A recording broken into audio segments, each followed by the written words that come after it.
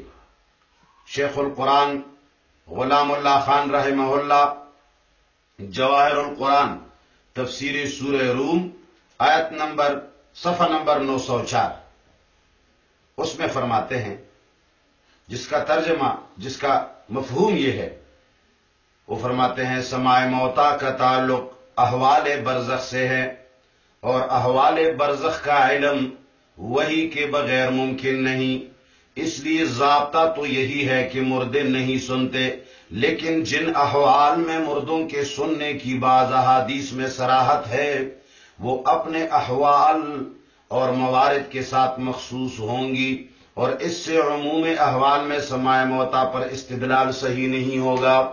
مقصد صرف یہ ہے علماء کا کہ مردے دنیا والوں کی باتیں نہیں سنتے، اور یہی آخری فیصلہ ہے، اور یہی سب سے پکی بات ہے کہ مردے دنیا والوں کی باتیں نہیں سنتے۔ 15 نمبر، موضح القرآن میں خاندان دہلوی کے چشم و چراغ مولانا شاہ عبد القادر رحمہ اللہ سورہ فاطر آیت نمبر 22 کے تحت لکھتا ہے کہ فرمایا تو نہیں سنا سکتا قبروں میں پڑوں کو، یعنی شاہ عبد القادر لکھتے ہیں کہ قرآن کریم نے فرمایا کہ تو نہیں سناتا قبروں میں پڑوں کو، اور حدیث میں ہے کہ مردوں کو سلام علیک کرو وہ سنتے ہیں۔ عجیب بات انہوں نے فرمائی، یعنی قرآن تو کہتا ہے کہ تو سنا نہیں سکتا، حدیث کہتی ہے کہ سلام کرو وہ سنتے ہیں، اور بہت جگہ مردوں کو خطاب کیا ہے۔ اب اس کی حقیقت یہ ہے کہ مردے کی روح سنتی ہے، اور قبر میں پڑا ہے جو دڑ وہ نہیں سنتا۔ بات ختم کر دی۔ شاہ عبد القادر رحمہ اللہ نے فرمایا کہ یہ قرآن میں جو آیا ہے کہ نہیں سنتے، اور حدیث میں آیا ہے کہ بعض جگہ سنتے ہیں، تو اس کا معنی یہ ہے کہ روح سنتی ہے، اور یہ قبر میں پڑا ہوا جو دڑ ہے، یہ قبر کے اندر پڑا ہوا جو بدن ہے، یہ نہیں سنتا۔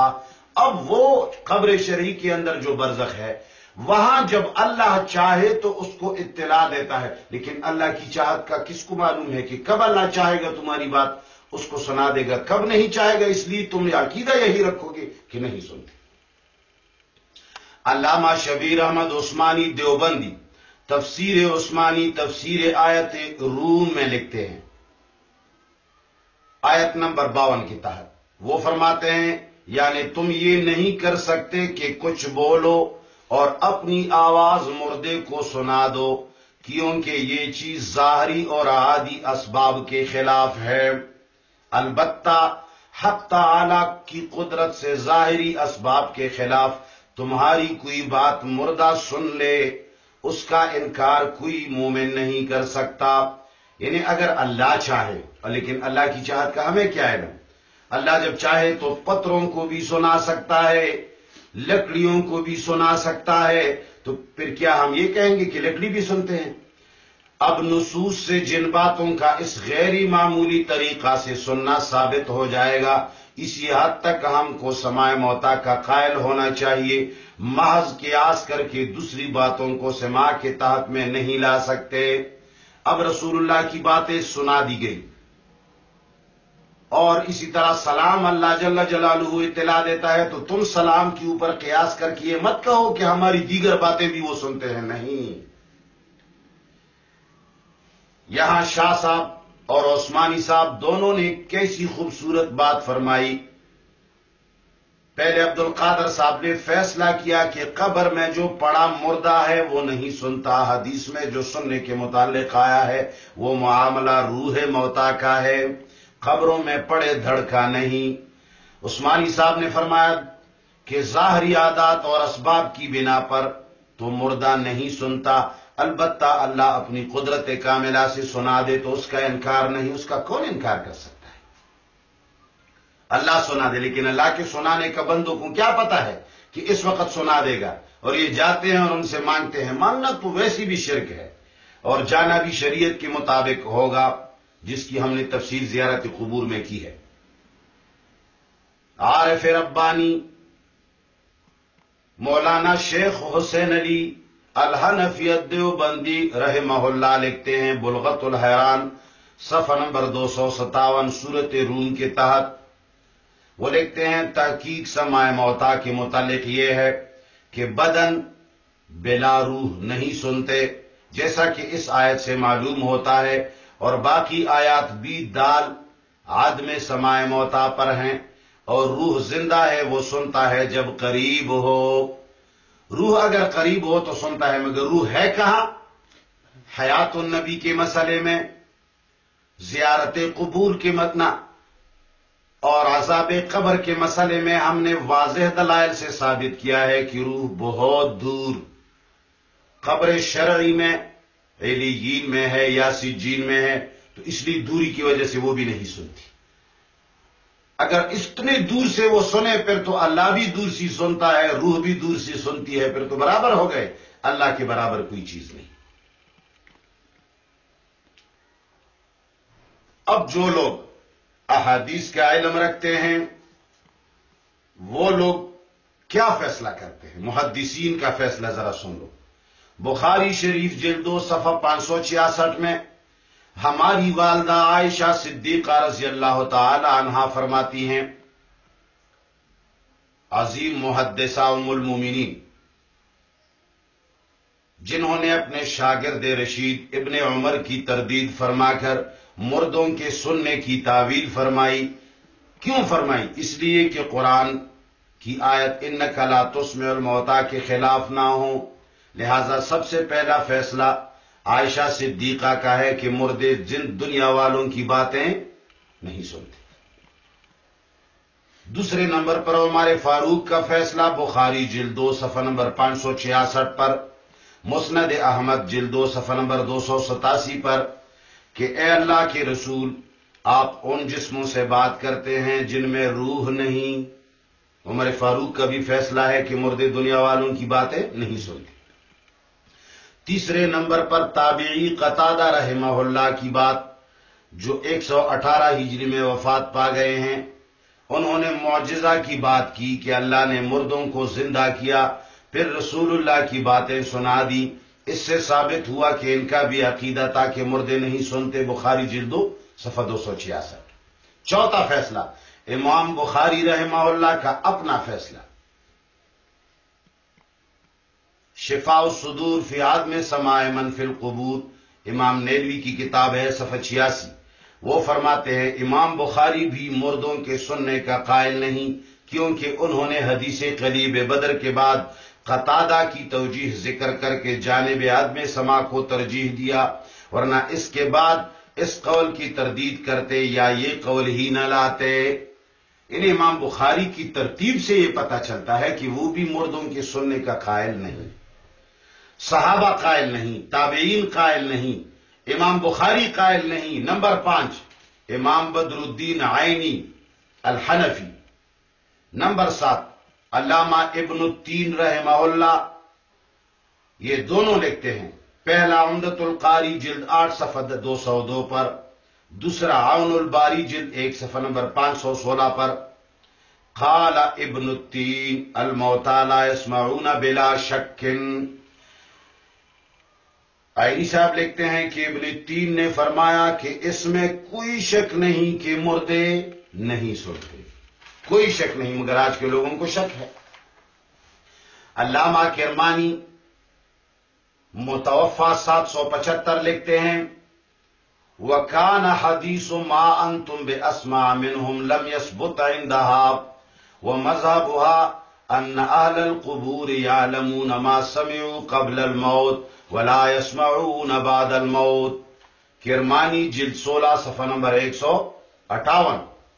آج سے تقریباً 750 سال پہلے گزرا ہے، 750 سال پہلے۔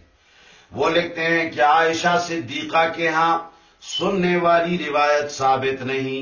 ام المومنین عائشہ صدیقہ کا مسلک یہ ہے کہ قبر والے ان باتوں کو جان رہے ہیں جو انہوں نے موت سے پہلے سنی تھیں، اور موت کے بعد مردے نہیں سنتے۔ ان کا خیال یہ ہے کہ مردہ جو زندگی میں جو باتیں سنتا ہے، جب وہ مر جاتا ہے تو ان باتوں کو وہ قبر شرعی میں یعنی برزخ میں سمجھ رہا ہے کہ دیکھو مجھے مولویوں نے یہ کہا تھا، علماء نے یہ کہا تھا، قرآن میں یہ آیا تھا، حدیث میں یہ آیا تھا، یہ تو سارے وہ حالات ہیں جو میرے اوپر گزر رہے ہیں، سمجھ رہا ہے، سنتا نہیں۔ علامہ ابن حجر عسقلانی رحمہ اللہ فتح الباری یہ 8واں محدث ہے۔ فتح الباری جلد 7 صفحہ نمبر 243 میں لکھتے ہیں وَقَدْ اخْتَلَفَ أَهْلُ التَّأْوِيلِ فِي الْمُرَادِ بِالْمَوْتَى فِي قَوْلِهِ تَعَالَى إِنَّكَ لَا تُسْمِعُ الْمَوْتَى وَكَذَلِكَ بِمَنْ فِي الْقُبُورِ فَحَمَلَتْهُ عَائِشَةُ عَلَى الْحَقِيقَةِ وَجَعَلَتْهُ أَصْلًا احتاجت معه إلى تاويل قوله عليه السلام ما أنتم بأسمع لما أقول منهم وهذا قول الأكثر۔ علامہ ابن حجر لکھتے ہیں کہ اہل تاویل کا آیتوں میں موجود لفظ موتا اور من فی القبور کے بارے میں، مراد کے بارے میں اختلاف ہے کہ یہاں جو موتا ہے مردے اور من فی القبور ان سے کیا مراد ہے۔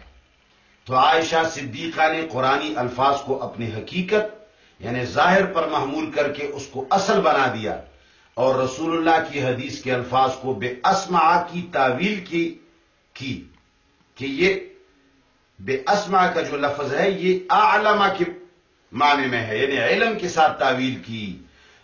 یعنی عائشہ صدیقہ نے یہ فرمایا کہ قرآن سے میں مراد مردے ہیں کہ مردے نہیں سنتے، اور حدیث میں جو سننے کی بات آئی ہے اس کا مقصد یہ ہے کہ برزخ میں وہ سمجھ رہے ہیں کہ ہمیں جو دنیا میں کہا گیا تھا سچ تھا کہ عذاب قبر ہے، اور یہی اکثر محدثین اور مفسرین کا قول ہے۔ یہ ابن حجر لکھتے ہیں۔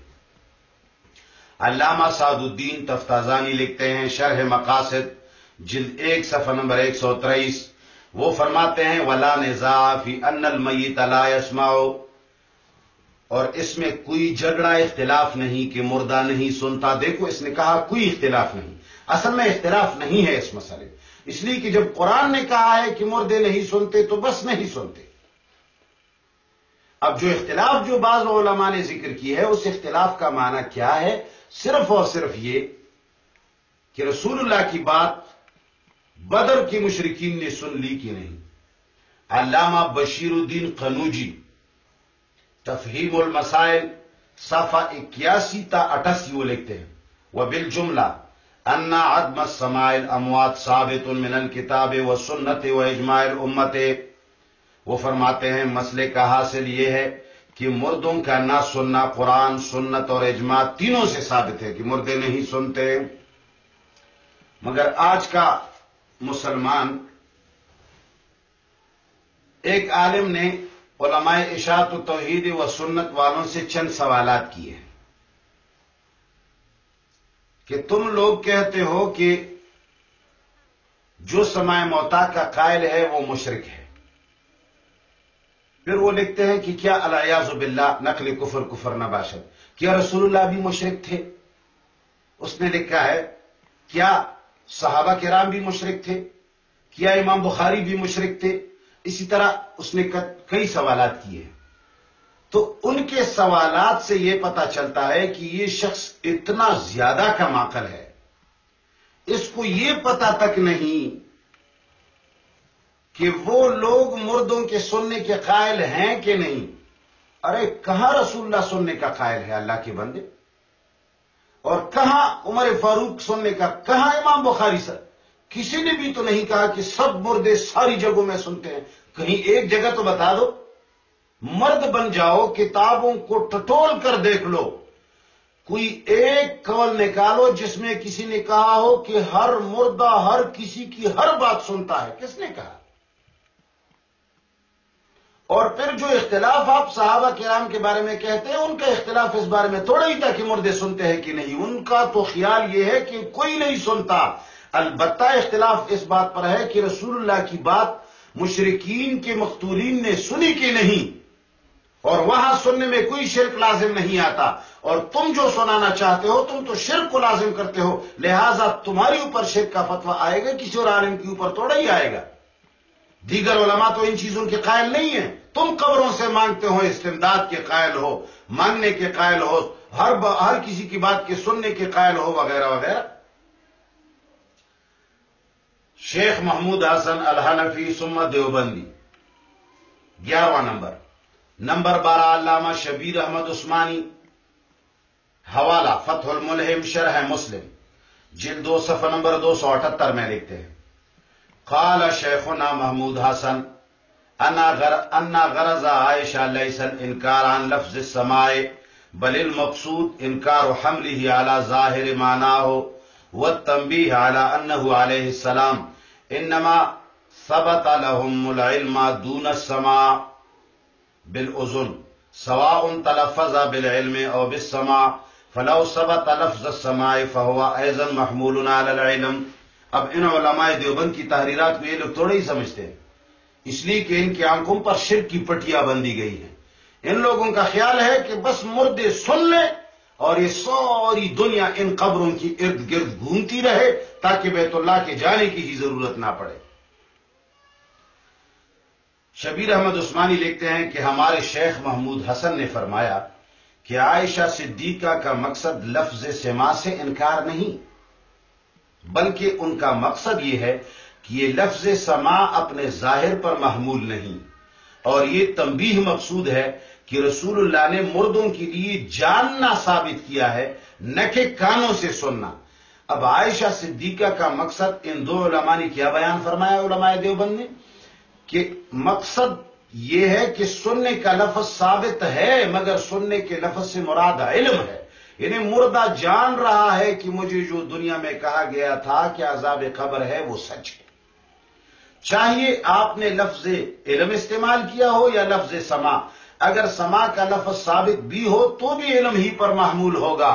یعنی صدیقہ کا مقصد یہ ہے کہ رسول اللہ صلی اللہ علیہ وسلم کا سننے سے مقصد علم ہے. یعنی مردے جان رہے ہیں کہ عذاب قبر کے بارے میں جو مولوی کہتے تھے یہ تو سچ کہتے تھے, یہ نہیں کہ سن رہے ہیں. شیخ رشید احمد گنگوہی دیوبندی رحمہ اللہ لکھتے ہیں کوکب الدری جلد 2 صفحہ نمبر 197 پر, وہ لکھتے ہیں واستدل المنکرون ومنهم عائشہ وابن عباس منهم الامام بقوله تعالى انك لا تسمع الموتى فانه شبه الكفار بالاموات في عدم سماع علم ان الاموات لا يسمعون والا لم يصح تشبیہ. واستدل المنکرون, رشید احمد رحمہ اللہ لکھتے ہیں کہ مردوں کے سننے کا انکار کرنے والے دلیل پکڑتے ہیں انک لا تسمع الموتى سے, اور پھر لکھتے ہیں کہ یہ مردوں کے سننے کا انکار کون کون لوگ کرتے ہیں؟ عائشہ تو ابن عباس منہم الامام ابو حنیفہ. کہتے ہیں امام ابو حنیفہ بھی انکار کرتا ہے, وہ کہتے ہیں مردے نہیں سنتے. عائشہ بھی انکار کرتی ہے, کہتے ہیں کہ مردے نہیں سنتے. ابن عباس بھی انکار کرتا ہے, کہتا ہے کہ مردے نہیں سنتے. پھر یہ رشید احمد گنگوہی لکھتے ہیں کہ یہ انکار کرنے والے فرماتے ہیں کہ اس آیت انک لا تسمع الموتى میں اللہ نے کفار کو مردوں سے تشبیہ دی نہ سننے میں, کہ جس طرح مردے نہیں سنتے